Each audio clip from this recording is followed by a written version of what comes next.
This time on the Fast Lane with Isaiah, it is my 2026 NASCAR Cup Series season preview with my dad as a special guest. We're going to first talk about the new championship format, which is the Chase. NASCAR is going away from the elimination style format that they had since 2014.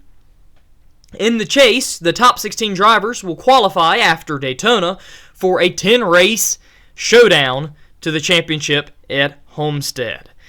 The points reset will occur like this. The regular season points leader and regular season champion will start with 2,100 points, with second having 2,075 points, third having 2,065 points, and a 5-point drop-off thereafter. I really like this new format because it allows for legitimacy to occur within the championship, since it is across a larger duration with many different varieties of tracks included. And also, it allows for a guy who may have had a bad 26 weeks at the beginning of the year to have a shot at the championship at the very least if he has a good final 10-week stretch. And I believe if he puts together a 10-week stretch that includes 5 wins and 10 top 5s or 10 top 10s, he should probably have a shot or be a legitimate champion. Yes, the Chase is good for NASCAR overall, but personally I don't really want to go back to the Jimmy Johnson days because Hendrick will really take over now because they're consistent and have the equipment and the drivers to take every championship. But personally, something had to be done because what was taking place was not legitimate championships. Also in 2026, NASCAR will increase the horsepower to 750 on the short tracks and road courses. Well, any track under a mile and a half, I may add, which is considered a short track for rules packaging. Also with this, they will have a reduced diffuser straights as well as a reduced spoiler height.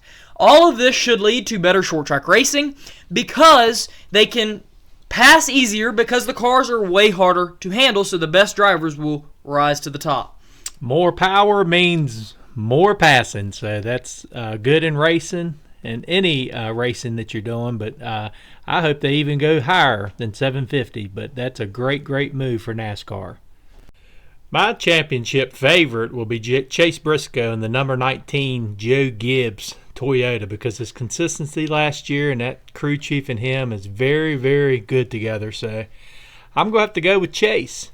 Man, I disagree there, though. His crew chief had a lot of hiccups with Martin Truex Jr., and I struggled to believe in James Small's ability to put a consistent car on the track. Sure, it was last year, but what he did with Truex makes me disbelieve in what James Small can do.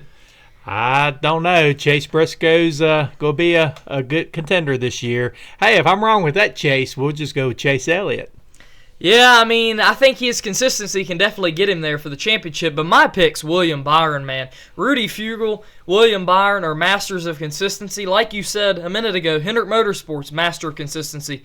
I think the consistency that they put on the track will lead to them having a great 10 final weeks, as well as a great finish in the regular season points, which is going to be important and lead to the championship in 2026. Yeah, I get what you're saying, but Joe Gibbs will not sit back and let Hendrick take this chase like he did 11 years ago. Well, the issue here is Joe Gibbs lost Chris Gabehart, who was the big mastermind behind their operations last year as their competition director. It's rumored that he's possibly going to Spire, so that's a big loss if that is true for Joe Gibbs, because when he helped out Denny Hamlin, when he helped out Ty Gibbs, when he helped out that whole stable, the whole organization rose up last year. So I think with that loss, it could be a major downfall for Joe Gibbs, plus Chevrolet has a new body this year, which will help them. Yeah, I don't know, but I've got to root for Chase Briscoe because he's been in some good equipment and he's been showing that he can race a race car and be consistent. So I reckon we'll see on the track. Well, we're going from our championship favorites to the underwhelming drivers, and I'm going to have to pick SVG. Going down another road course with the loss of the Charlotte Roval to the Charlotte Oval, I just think it's going to be tough for SVG to point his way into the chase, and he's not going to be able to win in your end, so that's just a very massive loss for him. Sure, he's getting better on the ovals, but I honestly do not see him getting wins outside of Daytona, Talladega, or Atlanta, and even that's a question. So I think he has to be the underwhelming driver this year. Yes, my pick is not really who I want to pick because it's my favorite driver. It's going to be Brad Keselowski with the broken leg and not starting at Bowman Gray and just having a bad start of the season. It might be rough on him to come out on top of anything this year because he did end with the least points last year on his team. Chris and Priest was ahead of him, so I just think he's got a hard year coming up to get over the injury and get his team on top. So I hope I'm wrong because last time he broke a leg, he did win the championship. Well, yeah, I mean, Brad had a good playoff run last year. 2 second-place finishes there across those 10 races and was trending up there at the end of the year. So hopefully, regarding and keeping out the broken leg, hopefully he can carry that momentum and lift that into 2026. Let's hope so.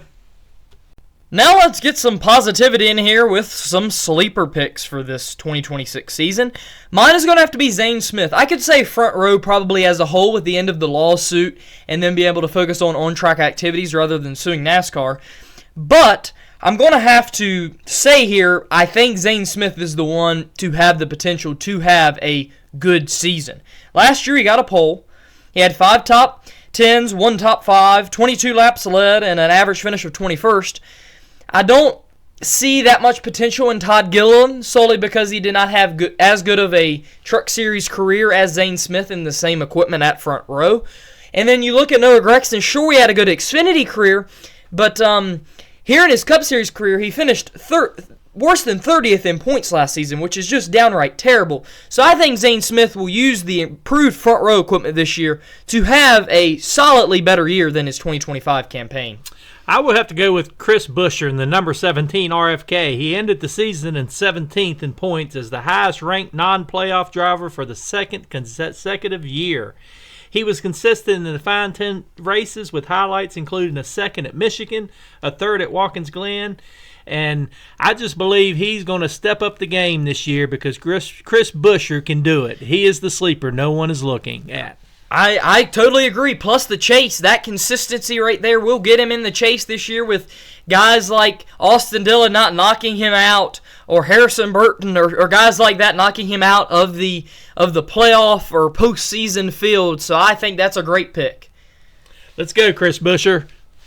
Let's get some negativity back in the room here. Austin Cindric is the guy I have on the hot seat. His dad's no longer with the company.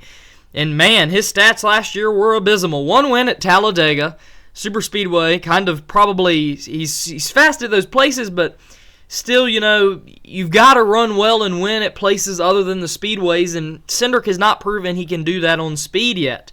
And then 2 top 5s, 5 top 10s last year, 325 laps led, but just not what a Penske driver can do considering his teammate wins championships, you know? Who do you have on the hot seat? I would have to go with Alex Bowman because in the Hendrick car, I expect a little bit more consistency and some better average finishes.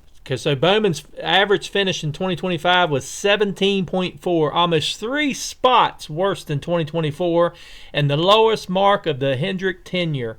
Additionally, his average starting position was nearly 2 spots worse than 2024, dropping from 13.9 to 15.8. So Alex has some work to do this year. Well, and I agree on that because you can look here. Hendrick's got Corey Day in their pipeline. If he has a breakout Xfinity year, it's easy to put him in that seat. And you have Connor Zilic that they could possibly poach. You have Carson Hocevar that they could do the same with over there at Spire. All these guys are in contract years. Corey Haim, who's with Toyota, but they don't even have him in a full-time ride in any series this year. So it could be easy to get these guys for either of these seats because these are top-tier rides, and say Penske or Hendrick wants to throw a little bit of money at some of these guys, they would easily come over and jump ship. Plus, you have a lot of other guys in contract years. Ross Chastain is in a contract year. Kyle Busch, a lot of big-time names in the NASCAR Cup Series is in contract years, so it would be easy for a big team to get a guy like those big names or a up-and-comer who can have a very successful Cup career. Yeah, I think the 48 seat needs to be filled with some better driver other than Alex. Well, and I wouldn't necessarily say that Alex is a bad driver. Maybe jumping ship over to Penske and a new set of scenery would be better for him. But because he's proven he can win, he's got a solid amount of wins in that 48 car. But it's just he needs to do better than what he's doing right now. Well, you can bring him to Penske. I'll be proud as a Ford fan to root Alex on. So let's go, Bowman. Come on over. Well, hey, Dad, who would you like to discuss?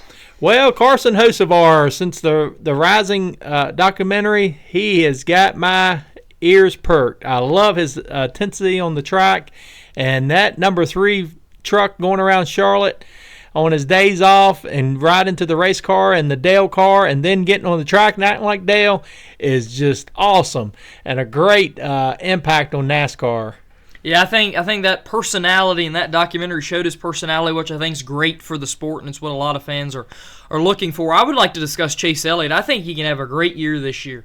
Only thing I want to see out of him more is more winning speed. If he has that alongside his consistency, man, he is the championship favorite. I know I said Byron earlier, but Chase can have a great year this year if they can bring a little bit more winning speed. And I think with him doing the North Wilkesboro test, when he did the test at the road courses, he dominated the road courses for multiple years there. And so I think if him and Allen hits on something there at that test, they could really dominate the short tracks this year. They were close to it last year. They ran very well at Martinsville, very well at a lot of those short tracks. So I think Chase is a guy to look out for. Yes, I think it's going to be a chase year. Chase Briscoe, Chase Elliott, heading to the chase. Yeah, maybe so. Hopefully so, as me as an Elliott fan. Yes, and Hocevar will be in the mix too. Well, now it's time to talk about the team we want to watch, and I'm going to have to go Legacy Motor Club. Eric Jones finished 24th in points last year compared to 28th in 2024. And then John Hunter Nemechek saw a even better improvement up to 25th from 34th in 2024. So I think that team's on the up and rise, and they've hired a lot of faces over there that's going to help them on the competition side, and not only on the competition side, but just marketing side and obtaining sponsorships. They have a big sponsor in Dollar Tree and Family Dollar, which is a Fortune 500 company. So I think that team's on the up and up. I'll be watching RFK, not just because I'm an RFK fan, but I think they have a potential to bring back the glory days of Roush Fenway racing, like Mark Martin and Matt Kenseth and Greg Biffle. What some greats in that organization, and now they have 3 great drivers now, and I think this year they're coming to win races and be in the chase. So I'm watching RFK. Let's go. Yeah, great pick there with RFK. The consistency that they've proven in the past few years, I think this chase is only going to help that, and I see them getting wins that they probably could have been getting the last few years. Now it's time for the race we're most looking forward to, and I'm going to have to go with the Daytona 500. It's coming up February 15th on Fox. Be sure to tune in. It's NASCAR Super Bowl, NASCAR's biggest race of the year. I'm looking forward to it. It's going to be a great race, an amazing race. It's the biggest race of the year for a reason. Let's see who makes history on February 15th. What's your favorite race? It would have to be Atlanta because that's been a nail-biter for a couple years now, and it has just been a great, great package there, and it's an unpredictable race each and every time they go there. So I'm looking for Atlanta. I know it won't be hot there the first race, but it will be hot when they go there in the summer. That's why we call it Atlanta. Yeah, it's going to be a great race. Carson Hocevar almost got his first win there last spring. I think he could get that win, his first elusive win here this year. I think that was a great pick of what we discussed earlier. Hocevar has a great shot here at Atlanta in a couple weeks.